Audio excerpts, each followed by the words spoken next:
नाद करू नका. ज्यांचं नाव इथं असते ते इथं नसतं, ज्यांचं इथं असते ते इथं नसतं. त्याच्यासाठी ना टेन्शन घ्यायचं नाही. आपण इथं आहोत महाराजांच्या एवढं समजून जायचं. बरोबर आहे ना महाराज? चला सेवेला सुरुवात करूया मग. चला वाजवा टाळ्या एकदाच्या.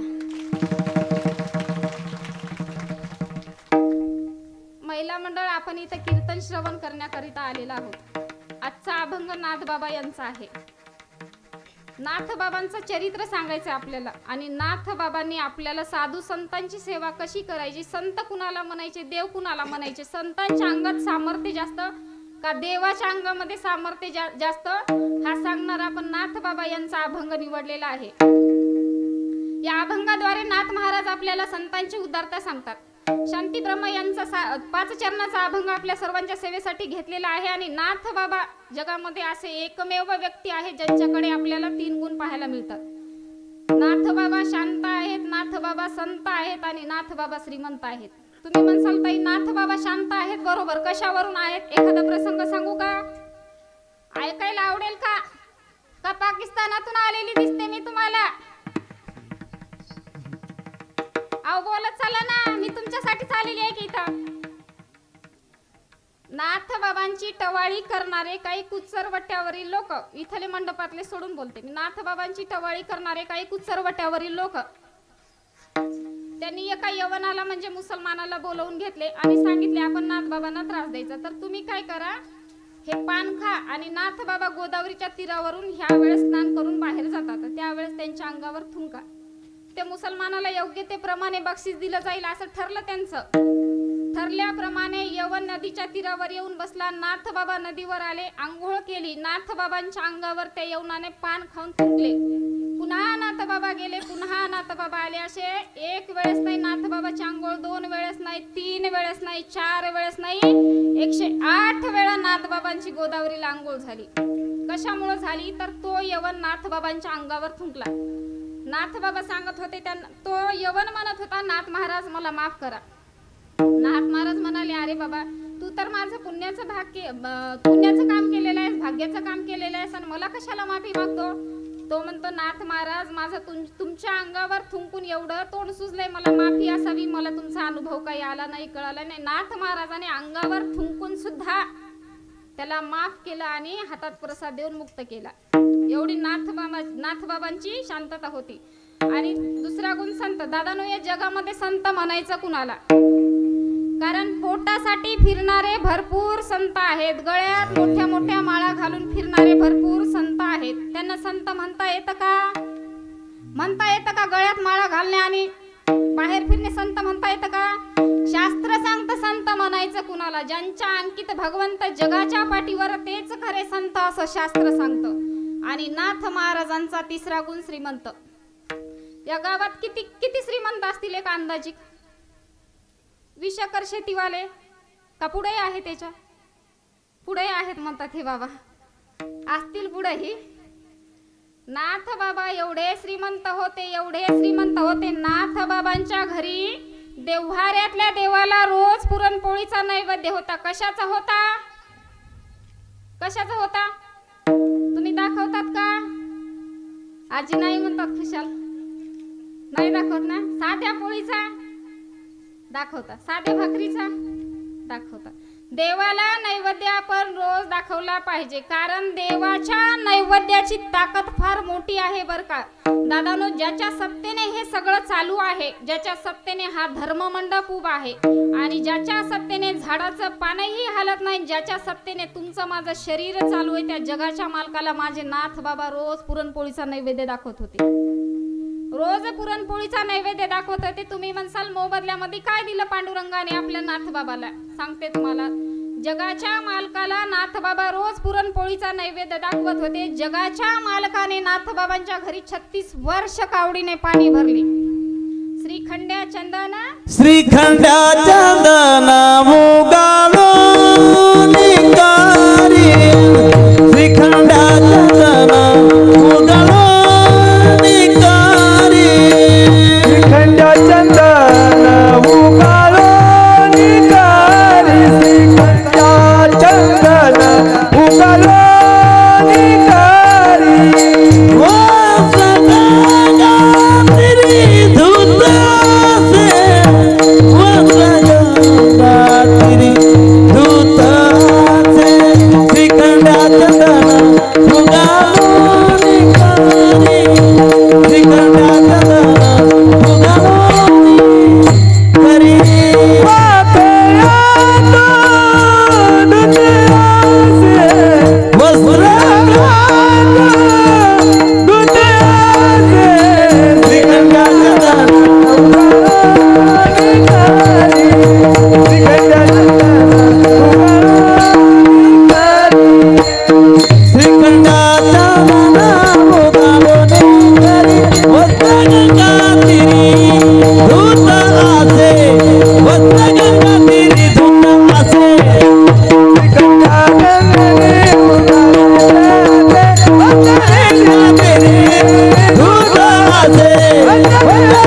वर्ष कावडीने पाणी भरले.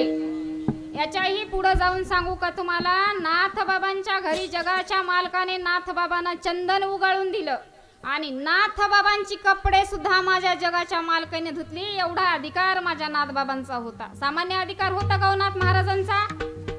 कपडे धुणं आजी सामान्य अधिकार आहे का? आज्या जर बाहेरून उशिरा आला तर तिकडेच बापू तू बिन तुझे कपडे बी.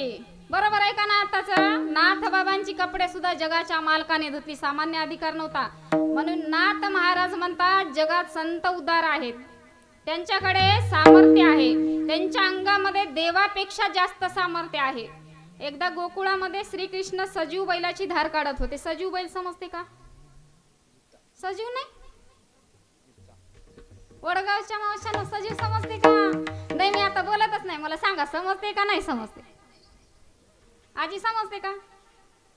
मी समजते म्हणलं तर उभा करते बरं का, विचार करून बोला. सजीव बैल म्हणजे जिवंतच बैल, जिवंत बैलाची धार. श्रीकृष्णाने सजीव बैलाची धार काढली. यशोदामाई म्हणाली, अरे कृष्णा हे काय करतोस? अरे तो बैल आहे.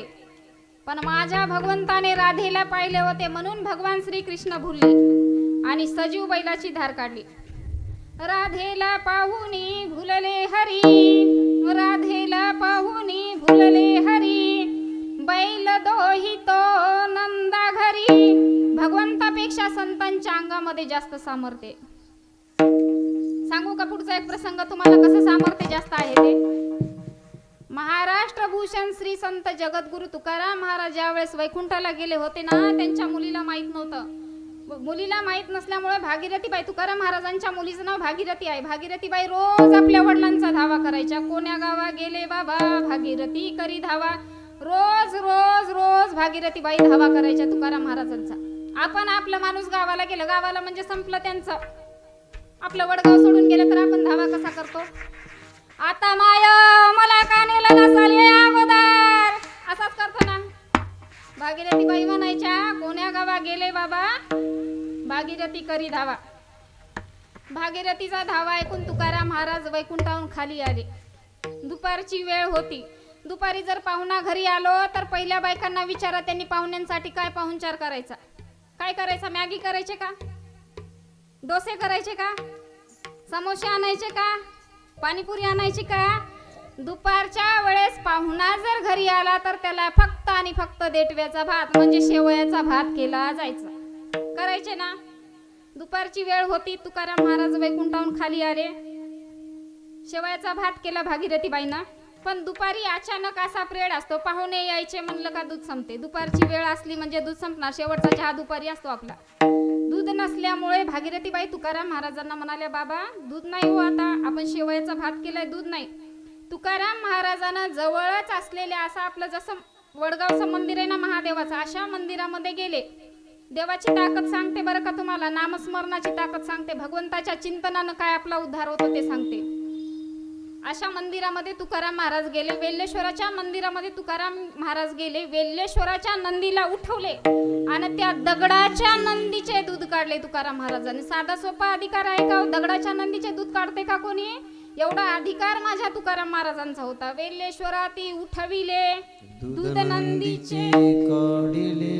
देवापेक्षा संतांच्या अंगामध्ये जास्त सामर्थ्य आहे. पुढे जाऊन सांगू का एखादा प्रसंग असा? सांगायचा का? मला काय हालचाली दिसत नाही तर तुमच्या, मला काय असं काही कळतच नाही. उद्दकी तारिले पाषाण हे महिमान नामाचे. रामचंद्र प्रभूने पाण्यात दगड तारले याच्यात नवल नाही, तर माझ्या माऊली महावैष्णव ज्ञानेश्वर महाराजांनी दगड चालविले. चालविली जड भिंती, चालविली जड भिंती, हरली मोक्ष मार्गी जाती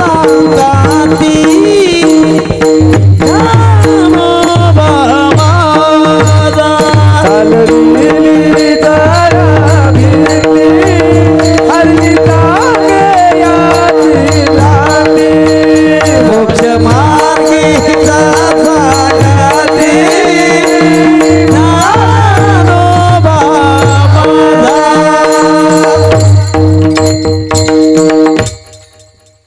तोडविली जड भिंती हरविली चांगयाची भ्रांती मोक्ष मार्गीचा सांगाती ज्ञानोबा माझा.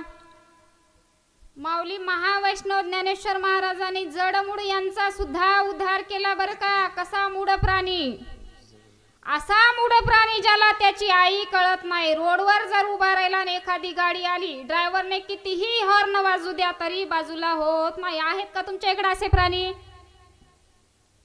आहेत का?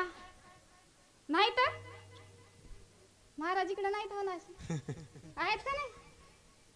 अहो असा मूढ प्राणी ज्याला त्याची आई कळत नाही, रोडवर उभा राहिला आणि ड्रायव्हरने कितीही हॉर्न वाजवला तरी बाजूला सरकत नाही.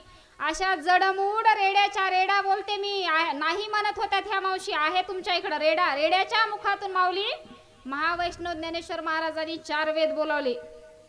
रेड्यामुखी वेद बोलविला गर्व द्विजांचा हरविला शांती रूप प्रगटला ज्ञानोबा माझा. देवापेक्षा संतांच्या अंगामध्ये किती सामर्थ्य आहे तेच नाथ महाराज भंगाच्या व्रतांच्या उदार सांता एक जगी, उदार सांता एक जगी, उदार संत एक जगी, उदार संत एक जगी, उदार सांता एक जगी, उदार सांता एक जगी, उदार संत एक जगी, उदार संत एक जगी. वागवी